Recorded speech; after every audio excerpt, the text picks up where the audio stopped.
Ora viva, seja bem-vindo a mais um espaço de reflexão, de debate, de tertúlia na nossa, sua também, Bola TV, numa fase em que, mais do que nunca, precisamos de conversar, precisamos de debater, precisamos de encontrar respostas, inclusivamente, onde elas ainda não existem. E no nosso caso também, precisamos alimentar essa paixão que nos une, que nos faz sentir em tempos de maior normalidade do que aqueles que realmente são, que é falarmos também da nossa paixão do desporto. Hoje, com mais 3 convidados de luxo, caras que você bem conhece, comentadores habituais na Bola TV. Temos o Litos, outrora o Platini do Sporting, quando começava a dar a sua carreira, exímio jogador e hoje exímio comentador. Temos o Diamantino, um homem que quando pegava na bola, enfim, era o besta-vias, fazia misérias nos adversários e hoje também dribla com as palavras e também leva água ao seu moinho. E temos, desculpa lá, Pipo, o que eu vou dizer, a careca mais sexy da televisão portuguesa, este homem multifacetado, enfim, multicultural e também uma companhia muito habitual na Bola TV. Olha, para já, dar-vos um grande abraço, tenho saudades vossas. Grande abraço também. Estarmos juntos, daquelas conversas que a gente tem ali na nossa sala de espera, enquanto esperamos para entrar para o estúdio e para conversar, estamos ali um bocadinho, enfim, a matar saudades, a lembrar histórias, e são tantas as histórias que vocês têm para contar. Mas pronto, é o que se pode arranjar, estamos cada um na sua casa, neste tempo a cumprir a nossa obrigação. E eu gostava de saber como é que vocês estão também a viver esta quarentena, Diamantino. Tudo o que eu te conheço, não és homem para ficar muito quieto, não sei quantas piscinas ou quantos quilómetros já andaste aí dentro de casa, mas como é que está a conta? Como é que está a ser esta quarentena para ti? Olha, viva para todos, espero que estejam todos bem, pelo aspecto parece que sim também, é bom sinal. Olha, a minha quarentena é desde o dia 5 de março, no dia 5 de março um pouco antes, apesar de sair frequentemente, tenho a facilidade de ter aqui um espaço perto da minha casa lindíssimo, que é o Rio Tejo, virado para Lisboa. E então faço quase todos os dias uma caminhada com a esposa, mais uma caminhada, com a distância devida entre nós, é verdade, mas como há muito pouca gente junto ao rio, e mesmo junto ao rio, quase em cima da água, fazemos uma caminhada de 10 km e vou-me entretendo aqui em casa também, agora por causa do trabalho das outras pessoas, neste caso da minha filha. A minha neta está aqui em casa, ou vem aqui para casa durante as tardes, só que quero brincar e acende a minha desgraça ontem, e acende a minha desgraça jogando badminton no jardim, ao recuar embarrei num vaso e só parei no muro da casa com a cara e com o joelho e com o joelho que está uma lástima, o que seria muito mau ter que ir a um hospital nesta altura, não porque não fosse bem recebido e bem tratado, mas o perigo aumentaria para este Covid. E, portanto, aguentei-me aqui em casa, fiz os pensos e cá estou, com algumas dores no joelho, mas cá estou. Olha, também tu quando eras jogador, também às vezes tinhas que jogar com dores. Olha, agora vais aguentando as dores, não é? O jogador de futebol tem essa particularidade em relação a outras pessoas, que eu tenho reparado. Mas o conseguir aguentar as dores de pancadas. Outro tipo de dores, não sei, felizmente, mas as pancadas, como tivemos dezenas e dezenas, se calhar centenas delas, acostumámos a ultrapassar essa dor com alguma facilidade. E realmente, apesar de eu ter o joelho um bocado maltratado, para não dizer muito maltratado, cá me vou aguentando com a dor e vou fazendo mesmo assim o meu treininho, mesmo com dor, porque sei que ela vai passar. Aliás, todas as dores passam. Eu às vezes costumo dizer que isto é como dizia o escritor, quer dizer, a tempestade não dura sempre. Isto tem a ver um bocadinho, até se enquadra um pouco com o tempo que estamos a passar. A tempestade não dura sempre, há de sempre aparecer o sol entre as nuvens qualquer dia. E, portanto, olha, eu vou esperando que a dor passe e vou esperando também que voltemos ao nosso normal e que, em vez de estarmos aqui, que é giro, é diferente, mas é muito melhor estarmos em estúdio ou estarmos aí, como tu disseste, aí na nossa sala de espera a dar umas larachas antes de entrarmos em estúdio. Olha, Litos, para já deixa-te só te elogiar por uma coisa. Tu não vais levar a mal que eu diga, eu acho que tu és dos mais vaidosos dos comentadores. Acho. Pá, tu também és bonitinho, bem apresentado. Não estou dizendo que os outros não sejam, pelo amor de Deus. Vocês entendem o que eu quero dizer. Então apareces-me aí, como a gente costuma dizer na gíria jornalística, bem paginado. Com uma bela de uma camisa e um belo do casaquinho. Ser bem-vindo também. E conta-me também como é que tem sido essa tua quarentena. Olha, obrigado pelo elogio. E cumprimentar os presentes e cumprimentar também os nossos telespectadores, que é de facto muitas saudades também de poder falar para eles. E há sempre saudades também em poder estar com vocês, que é sempre uma casa que nos recebe bem, que nos trata bem. Olha, em relação a de estar bem vestido, sabes que eu fui conhecido, vou passar esta mensagem para vocês, é um bocadinho de segredo, que é o tal pipi, não é? Eu fui sempre conhecido por pipi, não é? Pronto, é evidente que eu também não nasci numa casa rica, tive também algumas dificuldades, como muitos tiveram, não é? É por isso que nós também chegámos um bocadinho mais longe no futebol, porque agarrámos a esta oportunidade que tivemos na vida para podermos subir. Mas também tive essas dificuldades e nunca tive possibilidades de ter as roupas que os meus vizinhos, os meus primos tinham, não é? Éramos 8 filhos, eu era o mais novo. Muitas das vezes roubava a roupa dos meus irmãos mais velhos para ir para a escola, para ir bem vestido, para ir tudo pipi. Então, quando vim para o Sporting e começámos a receber algum dinheiro, não o ordenado, que eu quando vim para o Sporting ganhava 850 escudos por mês, por isso esse dinheiro não dava para comprar nem umas meias, não é? Mas era as diárias que nós tínhamos da seleção nacional, de júniores e depois juvenis e júniores, nós fazíamos estágio no Hotel Fénix e mal chegava o Adalberto, não era Diamantino, acho que era Adalberto, que era Era Adalberto. Das finanças, vinha com a mala e com malva e vinham entregar as diárias. Então eu, o Futro, o Sérgio, nós que recebemos aquelas diárias, saímos logo para cima em direção a um pronto a vestir, não sei se vocês conhecem, que era o César. Eu então, como ele era jovem, não sabia muito fazer as combinações da roupa, eu estou a dizer que queria o manequim inteiro. Só faltava vir com o manequim debaixo do braço para casa. Então comprava tudo que estava completo, sapatos, cintos, camisa, vinha tudo. Então comecei a ser o pipi, pronto.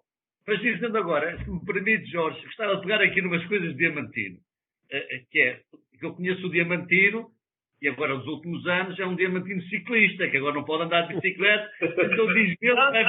Tenho andado também, tenho andado. Então diz-me ele agora, vai fazer umas caminhadas com a mulher e mais uma amiga, não é? Vê lá a velocidade que o Diamantino vai, que fica cego, ele a querer aquela passada larga, eu não poder ir rápido. Não, vou, acompanham. Estão acostumadas a treinar também, acompanham. E tenho feito a minha bicicleta também.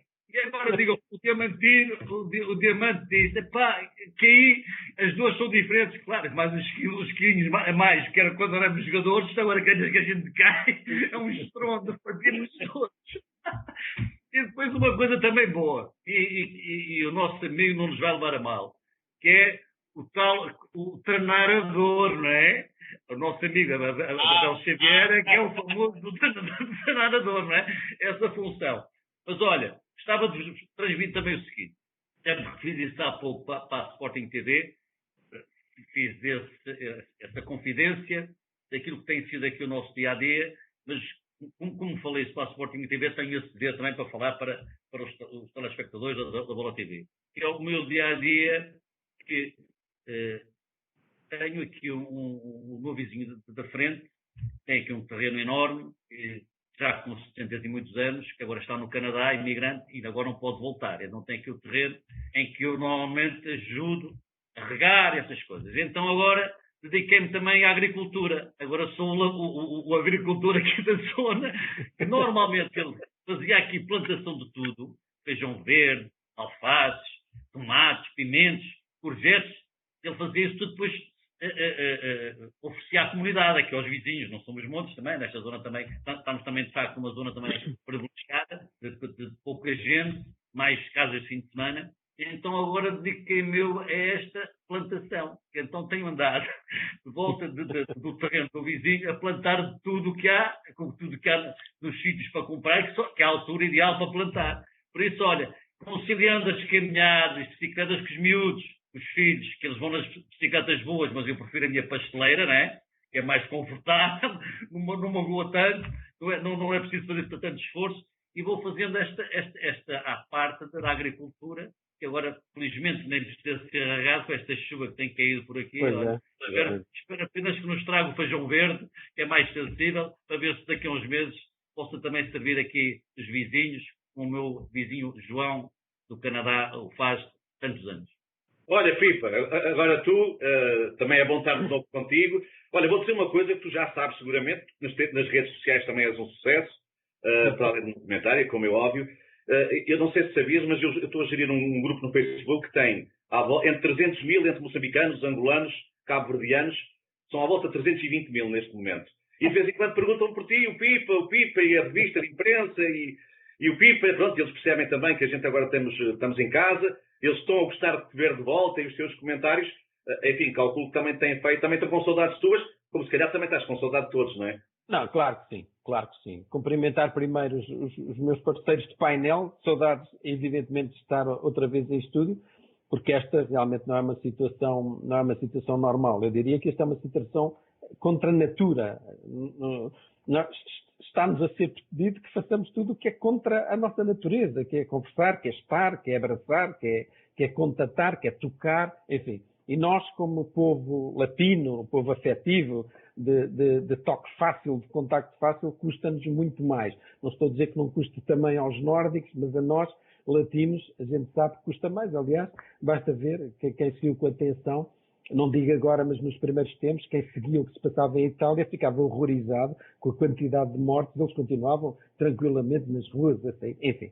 Agora, como é que tenho passado esta situação de confinamento? Mal, claro, é evidente, mas porque lá está, nós estamos impedidos de fazer aquilo que nós gostamos, que é sair, que é ir para a rua, que é ver gente, é comunicar, é tocar, é abraçar. Agora, em todas as crises há partes boas, atenção. E aqui o que é que uma pessoa está em casa muito mais próxima, muito mais perto da família, com a família o tempo inteiro. Como sabes, eu tenho uma família grande, muitos filhos. Agora, neste momento, estou numa mesa e em cima desta mesa eu nem vos digo a quantidade de computadores que estão, porque os telescolas, com trabalho, tudo aqui a trabalhar, chegamos a estar aqui 5, para não dizer 6, todos ao mesmo tempo a trabalhar. De modo que, nesse aspecto é preciso organização, é preciso uma disciplina, mas essa é a parte boa, realmente. E há partes boas, em todas as crises, há partes boas, como há partes más. Agora estamos confinados, nós e tu também, Jorge, fizemos aqueles primeiros dias de idas e vindas à Bola TV. Eu aproveitei a minha paixão, a minha grande paixão, uma das minhas grandes paixões é a fotografia. Aproveitava sempre essas sortidas para ir fotografando a cidade deserta completamente. É uma coisa quase dolorosa, mas é uma espécie de belo horrível ver Lisboa e sobretudo no sítio onde é a Bola TV, e vocês sabem todos. Eu digamos que é o coração turístico de Lisboa, e eu diria é o coração turístico do país. Não acredito que haja nenhum ponto do país, um sítio onde estejam concentrados tantos turistas diariamente, no bairro Alto, Chiado, como quiser, Chiado Baixa, pronto. E de facto impressionava-me nas indas e vindas da Bola TV. Eu vinha para casa do Metropolitano e era uma coisa lancinante ver a cidade completamente despida. Agora, outra vantagem, não sei se têm reparado, mas quer dizer, nunca Lisboa deve ter estado com a qualidade do ar, deve ter sido tão boa, ainda por cima que as chuvas têm caído, quer dizer, não há poluição. No outro dia desci, a sair de metro até mais cedo, desci de propósito, de Avenida de Liberdade até lá abaixo. É uma coisa impressionante ver aquilo sem carros, sem barulho, Enfim, a cidade parece mais limpa, ao menos eu diria que o grande vencedor desta crise é o meio ambiente e a qualidade do ar. E isso é visível não só em Lisboa, ainda no outro dia se viu uma imagem de satélite sobre Paris, impressionante a diferença do antes e agora do depois. Mas enfim, vamos sobrevivendo e vamos contando dias até voltarmos à situação normal, que é estarmos todos em estúdio e estarmos todos perto uns dos outros, não é? Olha, Pipa, vamos começar a discutir um bocadinho, a pensar um bocadinho sobre a atualidade. Por um lado, o Sporting, na ordem do dia, esta notícia de não ter cumprido com o primeiro a tranche do pagamento do Ruben Amorim, no comunicado à CMVM, cerca de 90%, perto de 90% dos funcionários em layoff. Não sei se esta medida é verdade que, entretanto, o Sporting, enfim, já veio também defender um bocado a sua posição, que estamos em tempos extraordinários e que estará salvaguardado por isso, ou procura uma salvaguarda legal a isto.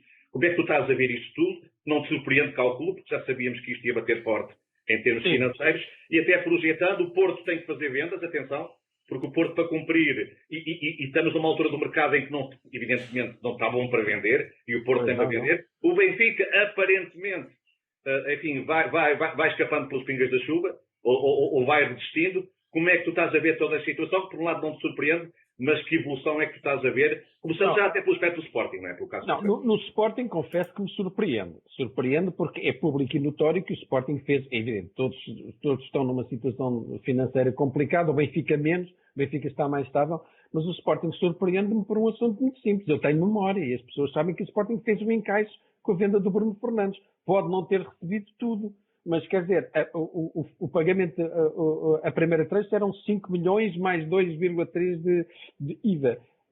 Eu julgo que o Braga sabe que o Sporting recebeu um tanto, não sei quanto ao todo, mas com certeza recebeu uma parte substancial da transferência do Bruno Fernandes. Portanto, tenho um bocadinho de dificuldade em entender esta súbita indisponibilidade financeira do Sporting.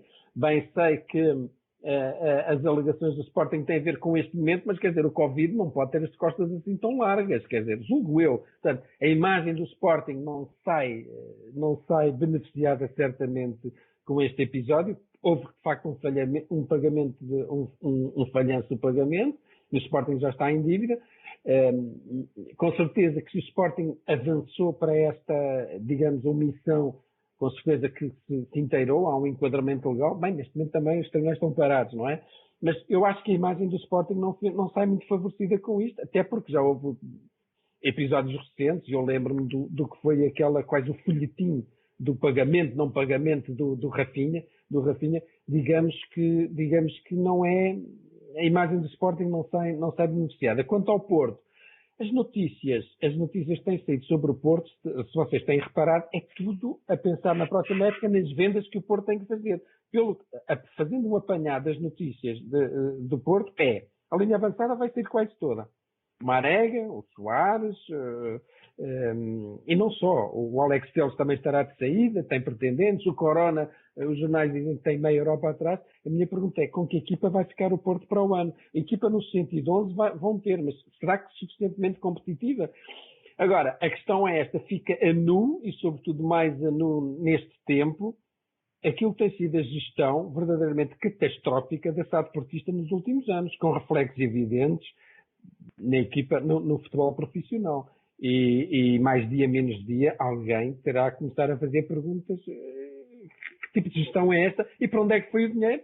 Sendo público que nos últimos 2 anos o Porto até fez um encaixe bastante grande. Quer dizer, não se percebe esta permanente, este permanente andar no vermelho das contas do Porto. Pipa, isso aí de uma série de jogadores, imagina o ataque de nervos do Sérgio, não é? O Sérgio Conceição, o Porto da era Sérgio Conceição, se repararem bem, estou-me a referir apenas a factos, tem sido a equipa mais competitiva. Tem há mesmo um campeonato como Benfica, mas tem andado sempre muito mais perto de ganhar nas finais, nas meias finais. São os quartos de final da Liga dos Campeões com um percurso espetacular. O Porto tem sido, do Sérgio Conceição, não tenho dúvidas, tem sido a equipa mais competitiva. E, portanto, eu acho que o Porto deve ao Sérgio Conceição a situação do Porto não ser ainda pior. Mas, quer dizer, é difícil. Bem sei que os homens da tesouraria, está bem, mas falhaste a Liga dos Campeões. Com certeza falhou a entrada na Liga dos Campeões, mas ano passado fez 80 milhões, não foi? De modo que não estou a ver muito bem como é que o Sérgio Conceição, a ser verdade, e é verdade que o Porto precisa, é público, o Porto precisa de fazer um encaixe a rondar os 100 milhões.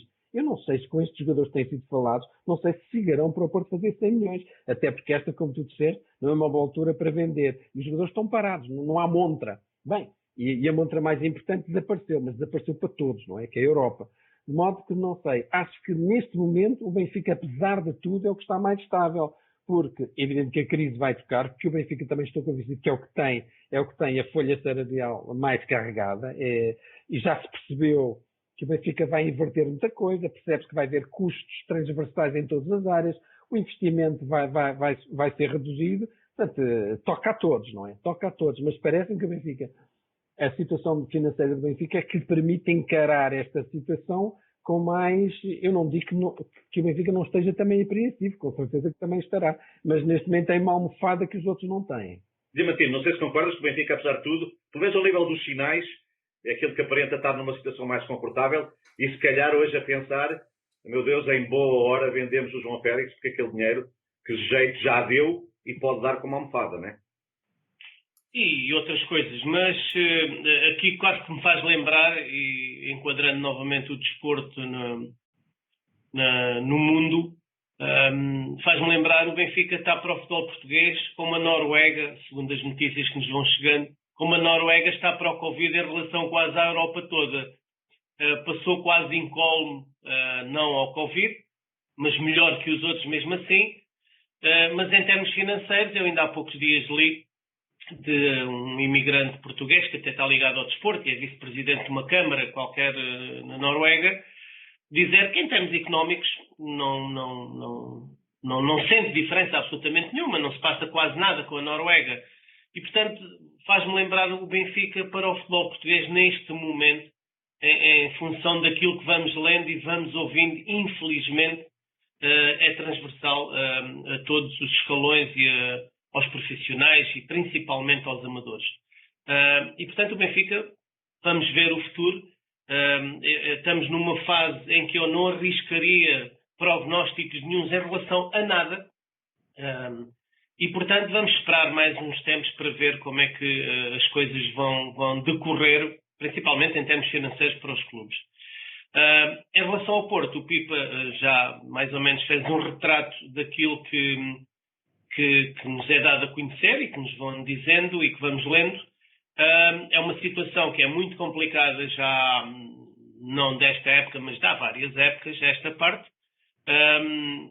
Tenho algumas dúvidas nas perguntas que o Pipa diz que alguém vai ter que fazer. Tenho algumas dúvidas enquanto Pinto da Costa se mantiver no cargo de presidente do Futebol Clube do Porto, por todo o seu historial. Tenho muitas dúvidas que essas perguntas vão ser feitas. Acredito sim, no dia em que ele renunciar ao cargo por qualquer motivo, aí sim, todas estas contas que parece que estão mal contadas nos últimos anos, alguém irá querer saber, ou muita gente irá querer saber, mas enquanto Pinto da Costa se mantiver no cargo, duvido que esse tipo de perguntas vão ser feitas. Embora tenha nos últimos tempos aparecido um ou outro, mas coisas muito tenues, protótipos de candidatos que eu acho que nem sequer vão existir quando chegar à altura das eleições, mas já é um sinal. Em relação ao Sporting, que é o tema quase do dia, esta falha do pagamento de um treinador, aqui eu começaria por dizer e meter-me um pouco ao lado daqueles que mais precisam nesta altura, que são, como foi dito também pelo diretor financeiro do Sporting Salveiro, que até ficou surpreendido em as pessoas aceitarem o layoff, porque até havia salários muito baixos, é uma frase dele numa entrevista. Aquilo que me mete alguma confusão é como é que o Sporting pode dar há um mês e meio, pode ir buscar um treinador por 10 milhões ou mais, e um mês depois não tem sequer dinheiro para pagar os salários a esses tais que ganham muito pouco sim. Mete-me alguma confusão. Alguém que se mete numa aventura destas, segundo se diz, fica a ser um dos treinadores mais caros do mundo. É o terceiro. O terceiro mais caro do mundo, e um mês depois não tem dinheiro sequer para pagar 500 euros de salários ou 600 euros de salários aos seus funcionários. E desculpem-me, mas podiam ter arranjado outro argumento. Não colhe, pelo menos para mim, não colhe muita simpatia este argumento. Uma coisa que eu abomino quando alguém tem que dizer isso, podem arranjar todo o tipo de argumentos. Quem deve nunca pode argumentar que eu não pago porque a mim também não me pagaram.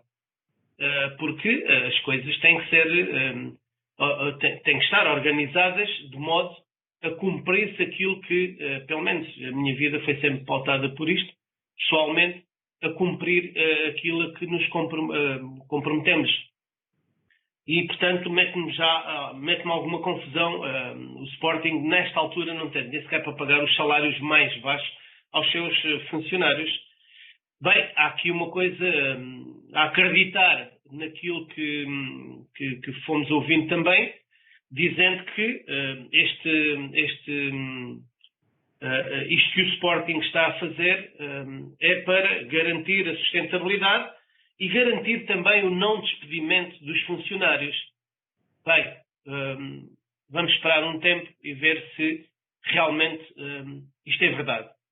Se for assim, eu quase que até vou condescender um pouco com aquilo que disse há pouco, que é aquilo que disse sobre a desculpa de não me pagam a mim, também não pago. Se for para garantir os postos de trabalho a toda a gente, até posso condescender e até posso aceitar que este caminho seja o que mais interessa às pessoas.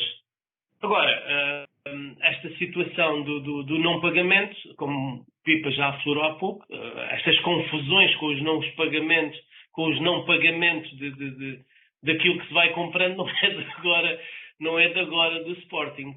O que me leva a refletir também um pouco se esta situação do não pagamento desta primeira prestação ao Braga da contratação de Rubén Amorim, se o Sporting teria dinheiro, mesmo que não houvesse esta situação da pandemia do Covid. Leva-me a crer que aquilo que Valente que bateu assim tão forte, em que a pandemia do Covid veio disfarçar ou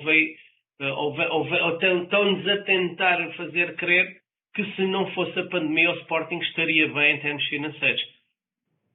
É a dúvida que me fica é se o Sporting cumpriria mesmo que não houvesse esta pandemia.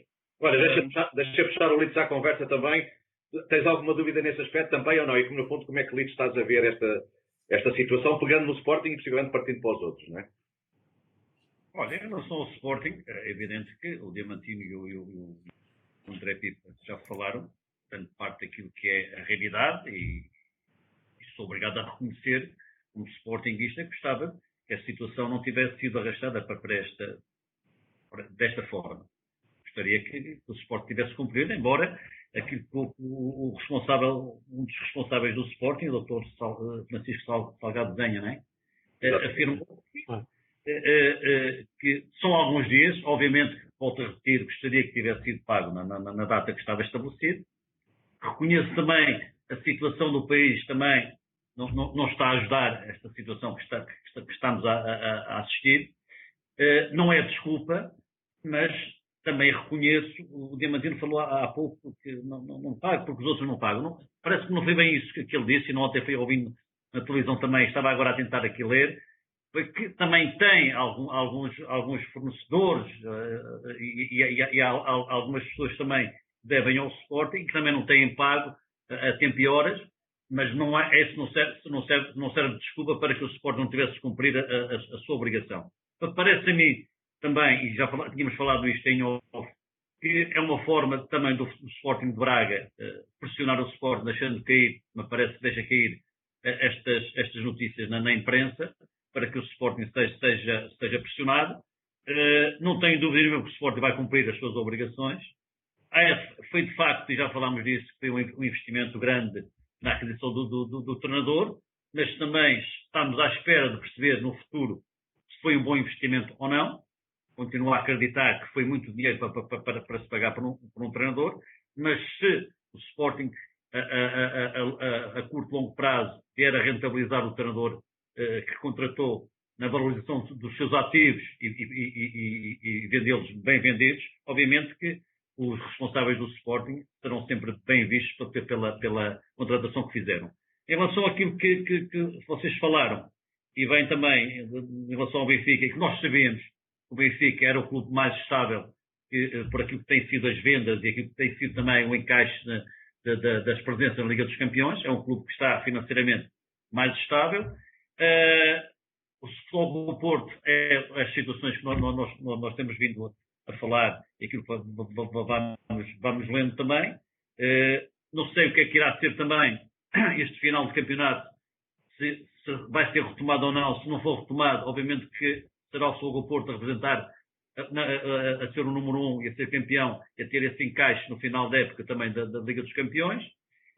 Me parece também, queria juntar aqui o Sporting de Braga ao Benfica, que parece-me que é, para quem tem sido também, as vendas, o encaixe de dinheiros, também é um clube que se apresenta com alguma estabilidade financeira, e sabemos também, até porque voltando novamente ao Sporting, o Sporting era, dos 3 grandes, o clube que estava em maior dificuldade financeira. E daí estarem a acontecer estas situações, que o Diamantino também focou, daquilo que foi determinado pela direção, de grande parte dos funcionários entrarem em layoff, e espero que, acima de tudo, que o Sporting rapidamente também consiga ultrapassar isso, que é bom sinal também, porque é um sinal que o país também está a ultrapassar esta situação, e para todos, isto é importante falar aquilo que é a economia do país, e no qual o futebol também está muito, muito ligado, porque também faz parte dessa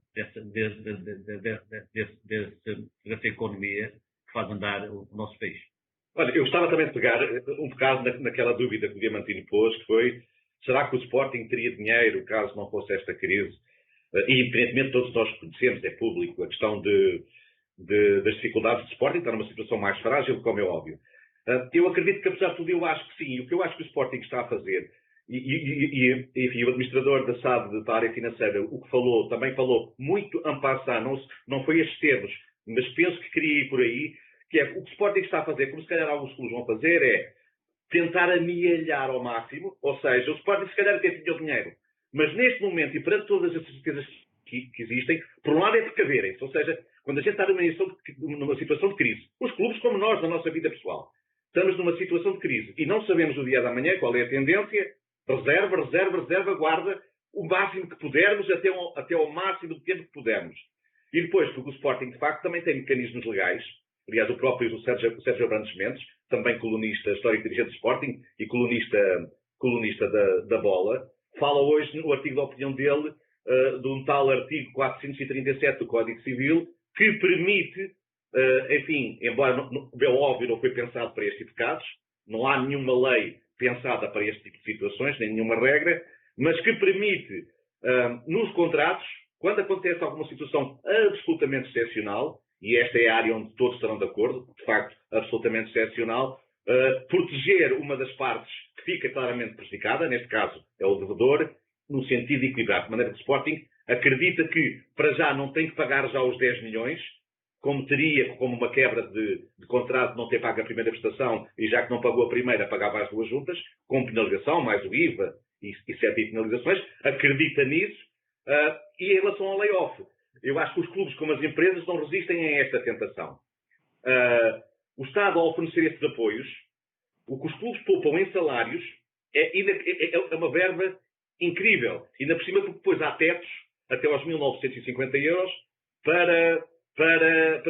de pagamento desses mesmos salários. E então, às vezes, é irresistível para os clubes, que é: onde é que eu posso aliviar? O mar, há uma tempestade, vou deitar toda a carga fora, cuidado com a carga que se deita fora, porque às vezes, nesta ânsia de aliviar o barco, deita-se carga que depois pode vir a ser essencial no futuro, e os clubes optam um bocado por isso. E, por outro lado, que é a questão de pensar nisto. Os clubes, para já estão a ter grandes quebras de receitas. Se calhar ainda não tantas, eles estão com mais medo das quebras que vão ter do que propriamente daquelas que já tiveram. Porque, por exemplo, mesmo em relação às transferências, o que está feito. Até falaram no Sporting que recebeu já a boa parte do Bruno Fernandes, que inclusive o Bruno Fernandes entrou tão bem que já cumpriu, ao nível do número de jogos, o primeiro dos objetivos do contrato, que eram logo mais 5 milhões também. Portanto, ao nível das transferências, os clubes fizeram o que tinham a fazer. Ao nível dos direitos televisivos, estavam pagos. Eu percebo que ao nível dos grandes, as receitas de jogos, apesar de tudo, ainda têm algum impacto, mas, por exemplo, num clube de Guimarães para baixo, os jogos muitas vezes só dão é despesa. A ironia é isto. Há muitos clubes da Liga que organizar jogos, ou fica ela por ela, ou dá despesa. Os custos de organização de jogos não é compensado pela receita bilheteira. Portanto, nem sequer se pode invocar, agora não há jogos, não temos público, não temos verbas para receber. Portanto, o que eu acredito é que há muitos clubes que genericamente a gente reconhece e tem debatido isto. Vivem no limite das suas possibilidades, e esticam muitas vezes a corda, estão a aproveitar esta situação para eles próprios tentarem fazer um reajuste à sua dimensão, à custa do quê? Dos seus funcionários, infelizmente, que assinaram contratos e ninguém apontou uma pistola para assinar contratos. E apesar de tudo, temos que elogiar que os jogadores têm colaborado muito genericamente, e até no Sporting falávamos, aceitaram um corte de 40%. Os jogadores até têm sido colaborantes a aceitar outros para não ter-se deixado, os clubes que foram para layoff, como o Bolonense sabe, e portanto estamos nesta situação em que os clubes se calhar estão com mais medo do futuro e como tal estão a reserva, para saber que aí sim, no futuro, eu acredito que se o campeonato não voltar tão depressa, acredito que se calhar vão começar a aparecer faturas elevadas. E mudava um bocadinho para aí, porque Pipa, para a semana, a UEFA vai ouvir as federações, durante 2 dias, penso eu, e ao terceiro reúne-se ela própria e a sua cúpula para tomar decisões. O que é que tu, Pipa, estás à espera que possa acontecer? Ou que tipo de decisões é que podem ser tomadas? Eu acho que aquele otimismo inicial desvaneceu-se por completo, que era voltar em maio, depois a meio de maio já se começava a jogar. Enfim, esses prazos foram todos sendo progressivamente adiados em função daquilo que é a realidade. Não podemos fugir da realidade e, como dizia ontem salvo erro, um dos quadros dirigentes da Organização Mundial de Saúde, a Europa não pode perder de vista, vocês estão a meio da crise. Há países que ainda não sofreram um impacto maior. Portanto, continuamos no reino das previsões. O que me parece, repara que o Campeonato da Europa foi sacrificado, há várias provas que foram sacrificadas, os jogos das seleções sacrificados. Eu acho que há uma vontade muito grande, já se percebeu, da UEFA e das principais ligas, em realmente terminar os campeonatos. Não haver campeões de secretaria. E isso é realmente uma coisa que fere um pouco a sensibilidade. Os campeões encontram-se no relevado. Estou-me a lembrar das declarações do Setien ontem, quando diz que nunca se sentiria campeão se Espanha não terminasse o campeonato. Evidente, e dou-te um exemplo, é do meu clube, mas até tem piada, é do Liverpool. O Ian Rush, há 4 ou 5 dias, disse ao Daily Echo, e é o Ian Rush, é do Liverpool, aquela gente, toda a gente sabe que o Liverpool este ano ia ser campeão. É a melhor campanha de sempre de uma equipa nas ligas Big Five. Mas o próprio Ian Rush disse, não, se o campeonato não for retomado, eu não quero o título, nós não queremos o título. Os títulos ganham-se no relevado. Não se ganham porquê? Porque o Manchester City o grande rival, foi o primeiro a reconhecer. Não nos passa pela cabeça que o título não fosse atribuído ao Liverpool. Mas um jogador que é um dos mais representativos, diz que não queremos a bébias, não queremos títulos de mérito, queremos ganhá-los no campo. Portanto, o que me parece é que os campeonatos vão retomar, mas vão acabar para aí em finais de julho, estou convencido. A Liga dos Campeões vai ter a final para aí em setembro. Eu acho que as coisas estão a ser progressivamente adiadas, que há uma grande vontade de terminar as provas. E é isso que julgo que vai acontecer, e nem pode ser de outra maneira. A próxima época vai começar mais tarde, portanto vai haver aqui um rearranjo grande. Até porque repara uma coisa, Jorge, tu pensas, estamos há um mês parados. O futebol está há um mês parado. No mínimo, vamos estar mais um mês à espera. Isto vai ser mais do que umas férias. O final desta época vai corresponder, para todos os efeitos, ao início da próxima época. Quer dizer, os jogadores vão estar mais de 2 meses, e eu já estou a ser muito otimista, mais de 2 meses sem competir. Portanto, digamos que o final desta época corresponderá ao início da próxima época. Quer dizer, e para situações excepcionais, medidas excepcionais. É claro que, do ponto de vista jurídico, estou a pensar nos jogadores que acabam contratos a 30 de junho, vai haver aí salganhadas valentes. E, sobretudo, os jogadores que iam sair ou que já tinham apalavradas e por aí fora, e têm mercado. Isso aí vai ser uma grande confusão. Mas, com certeza que, no que toca aos finais dos campeonatos, e a maior parte dos campeonatos mais importantes faltarão entre 8 e 10 jornadas, no caso de Itália é o que faltam mais, 12 jornadas, há clubes que ainda têm que fazer 13 jogos. Claro que vai ser tudo compactado, mas estou convencido que vamos ter, até finais de julho, vamos ter futebol até finais de julho, e as competições europeias provavelmente será em agosto, quem sabe setembro. Mas não podemos fugir à realidade e não podemos forçar as coisas, porque aí realmente há uma coisa que não nos podemos esquecer. Não é a Liga, não é a UEFA, não é a FIFA que vão dizer quando as equipas e os jogadores vão voltar a jogar. São as autoridades sanitárias. Isso é bom que se tenha, como é evidente, os jogadores não vão servir de cobaias e as equipas não se vão. Por muito que isso depois pese e custe às direções dos clubes, aos patrocinadores, às operadores televisivos. São os Ministérios da Saúde e as Direções Gerais de Saúde que vão indicar qual é o tempo normal, com o mínimo de segurança de se voltar à atividade. Mas a vontade de Pipa também, isto é transversal a todas as áreas de economia, a vontade, e nós quando nos estamos a referir ao futebol quase que nos cingimos sempre, e é a tentação de falarmos daqueles que não precisam de jogar futebol, daqueles que não precisam de começar a trabalhar para ganhar o seu salário. E 90% deles não são esses. Claro. Portanto, há uma grande vontade dos jogadores de futebol. E quererem voltar, claro que sim. Tem que correr algum risco também, porque é mesmo assim, está inerente à profissão, quer dizer, não há. E há uma grande vontade, julgo eu, de quem precisa do dinheiro ao final do mês para pagar o empréstimo da casa ou para dar de comer aos filhos. E esses são a grande maioria. Sem dúvida. Portanto, há essa vontade também de querer regressar, embora, claro, temos todos que estar sujeitos às diretrizes, no nosso caso, da Direção-Geral de Saúde e das entidades sanitárias. Em relação àquilo que o Pipa falava há pouco, e que nós estamos estado aqui a falar, sobre a grande dificuldade dos clubes, isso é tudo verdade em relação aos clubes grandes. Mais uma vez, aquilo que estamos a falar, as grandes massas salariais que têm, podem ter que ser reduzidas ou vão ter que ser reduzidas, mas depois há os outros. E há muitos clubes em Portugal, parece que vivem em pandemia há 30 anos. Este é que é o grande problema. A grande discussão neste momento, e nós vemos os dramas diários nas televisões, para não falar já do Campeonato de Portugal, onde são profissionais, embora não sejam, no papel, a desgraça que vai havendo já na maioria desses jogadores, principalmente naqueles estrangeiros que estão a jogar em Portugal nesses campeonatos. E, portanto, o aproveitamento que está a ser feito por parte de alguns clubes, até porque alguns deles, segundo a ser verdade aquilo que se lê, têm as suas receitas televisivas até já bastante adiantadas. Há clubes com adiantamentos já feitos.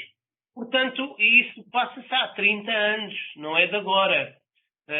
Os salários em atraso, e este ano no nosso campeonato principal, que queremos, ou que muita gente quer compará-lo muitas vezes como sendo um campeonato muito importante e compará-lo com alguns campeonatos mais importantes da Europa, não é, porque aquilo que se viu é verdade que todos passam por dificuldades, todos, mas quer dizer, num mês, e alguns deles até com as receitas já recebidas, num mês estamos a olhar para aquilo que está a acontecer em relação a falência.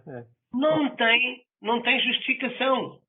Ou seja, a justificação que existe, na minha opinião, é aquela que graça há muitos anos no futebol. É a incompetência para gerir um clube de futebol e agora muitas vezes até com o dinheiro que circula no futebol, o muito dinheiro que circula no futebol, não se sabe bem para onde. Percebe-se muitas vezes é que não vai para os jogadores nem para os treinadores, que são esses que fazem o espetáculo. Mas que os clubes recebem. Agora, para onde vai o dinheiro é que nós não sabemos. Não tem, para terminar, não tem justificação. É verdade que é uma situação excepcional nas nossas vidas e para o futebol também não é muito normal este tipo de situação, mas não era suscetível que só um mês fizesse tanta moça como está a fazer. Se falássemos numa paragem de 4, 5 meses, acredito que aceitaria perfeitamente todas estas dificuldades. No mês, e onde acabaram de receber, segundo li, até março os pagamentos pelas operadoras televisivas estavam feitos, outros já receberam se calhar até ao final dos contratos que têm, e já não têm dinheiro para pagar os salários de março. É esquisito, no mínimo. Olha, Litos, temos 5 minutinhos para acabar. Em princípio vou acabar contigo. Vou-te pedir uma previsão. Ao que tu dirás, Jorge, se é para previsão, mais valia prever o Euromilhões, dava mais jeito. Mas, enfim, enquanto isso não acontece e não tens essa capacidade, talvez uma coisa mais fácil, ou não. O que é que estás a prever em termos de regresso dos campeonatos? Eu penso que tu próprio hesitas entre o que é realidade e saudável e o que é o teu próprio desejo e o desejo de toda a gente, que a gente estamos loucos para ver a bola rolar, não é?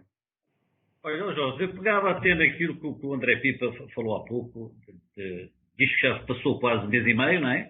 Com esta paragem, aquilo que ainda vai ser a sala de reunião, e depois isto também, aquilo que cada país vai limitando ou não, isto que são as quarentenas, não é? Aquilo que cada país vai obrigar a que as pessoas sejam impedidas de ter a sua atividade normal. E isto é para dizer o quê? Passando 1 mês e meio, agora são mais 15 dias, ou provavelmente mais 3 semanas, embora sabemos que há um ou outro clube que já está dentro de algumas condicionantes a treinar. Aquilo que vai ser, e que acredito que é exigido, ou pelo menos que é aconselhável, as tais 3 ou 4 semanas, pelo menos 3 semanas de preparação novamente das equipas para poderem competir. Aquilo que o Diamantino falava aqui, que ainda só passou 1 mês, isto vai ser, até ser retomado, se isso vier a acontecer, vão-se passar mais à volta de 3 a 4 meses, sem competição. O que é que isto vai acontecer, de facto, à economia portuguesa, por aquilo que já foi determinado ontem, o Presidente da República e o Primeiro-Ministro, começar a haver alguma abertura para ver se começa a haver alguma dinâmica na economia portuguesa, no qual o futebol está necessitado urgentemente também de ir atrás.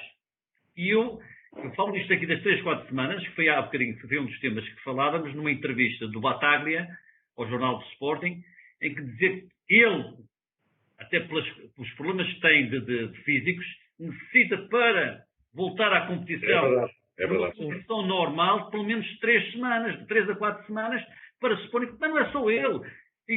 Nós jogamos a bola e o Diamantino e percebemos que para voltar a uma atividade, a jogar 90 minutos, é só necessário esse tempo de campo. Não é este mês e meio que eles estão dentro de casa, uns com melhores condições do que outros, outros estão coitados que nem condições têm mesmo estando condicionados, obrigados a ficar em casa, nem condições têm sequer para fazer o que quer que seja. É esta dificuldade que vai existir daqui para a frente. Eu não falei aqui numa entrevista do Dr. Nelson Puga, que deu hoje ao jornal A Bola, e vinha exatamente a invocar aquilo que vão ser as condições que vão apresentar aos jogadores, e que são as melhores, né? Com todos os cuidados, com todas as distâncias aconselháveis. Mas eu digo, isto é por enquanto, mas e depois quando chegar a tal fase em que os jogadores têm que trabalhar juntos, têm que preparar os jogos, como é que isto vai ser? E estamos a falar do Stoke do Porto, Deixa-me só interromper, só para dizer temos um minutinho. Não, é só para interromper para dizer isto, o Litos sabe, e vocês sabem, aliás, nós sabemos melhor porque estivemos dentro do campo, estas coisas, e vai acontecer isto, tal e qual como eu te vou dizer, a não ser que haja uma obrigatoriedade de não fazer. Assim que a bola começar a rolar no relevado, nos treinos e nos jogos, os jogadores não se vão lembrar de Covid, nem de joelhos, nem de pés, nem... a bola rola, corre atrás dela, mete o pé. Sabes que é assim. Vai ser assim. Acredito que nos primeiros 2, 3 dias não seja, mas depois vai ser assim. Vai voltar tudo à normalidade rapidamente. Essa frase é perfeita para acabarmos o nosso debate, até porque nós vamos voltar mais vezes a estar juntos e a conversar. Muito obrigado aos 3 por este bocadinho. Quanto a você que está em casa, muito obrigado pela companhia, mas permita que lhe diga, muito obrigado por outra coisa. Muito obrigado porque está a cuidar da minha saúde, minha do Jorge Pessoa e Silva, da minha família, e eu prometo-lhe que com o meu comportamento vou proteger a sua saúde também.